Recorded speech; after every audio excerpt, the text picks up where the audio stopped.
Tablets are great for a lot of things, and one of my favorite things to do on the iPad is play games.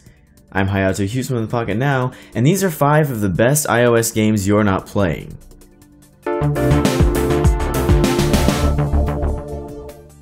Starting the list with one of my personal favorites, Bubble Cloud Planet is a freemium game that feels a lot like the old online Yahoo games of my childhood.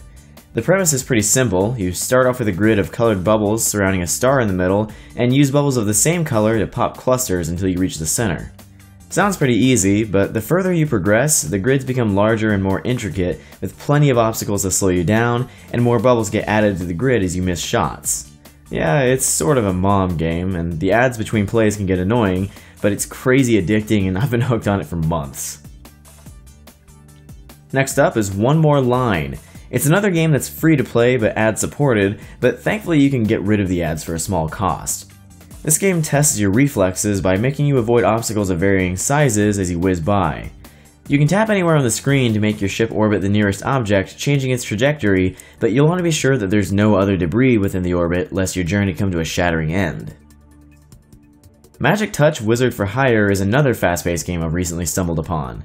It's got a fun soundtrack and a colorfully pixelated art style, and it's yet another game with a simple concept that becomes increasingly difficult as you progress. I'm a pretty big fan of that format.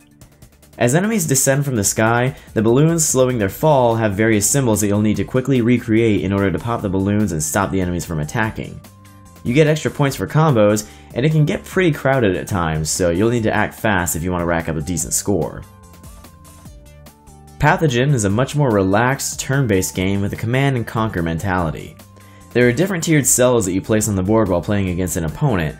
C cells are the lowest tier, and they can be placed anywhere on the board. Laying one C cell on top of another creates a B cell, and 2 B cells make an A cell. You can overtake the other player's cells by laying a higher tier cell over theirs, and combining 2 A cells will create a solid mass that's no longer able to be seized or destroyed. Once the board is completely full, whoever has the most blocks occupied is declared the winner. It takes a lot of cunning and attention to detail, and it's a good way to keep your brain stimulated throughout the day and have fun in the process. Lastly, I'll leave you with one of my favorite games on the App Store, Doge 2048. You've undoubtedly already played 2048 before, and Three's the game that arguably started it all, but if you, like me, have a love for ridiculous internet memes and copious amounts of Comic Sans, this should be good for a laugh every now and then. Save for the animated tiles and the floating text, this game plays exactly like the 2048 you're already familiar with the goal of combining like tiles to achieve the number 2048 and even go beyond. It's good, harmless fun, and don't we all deserve a break from the seriousness of life at times?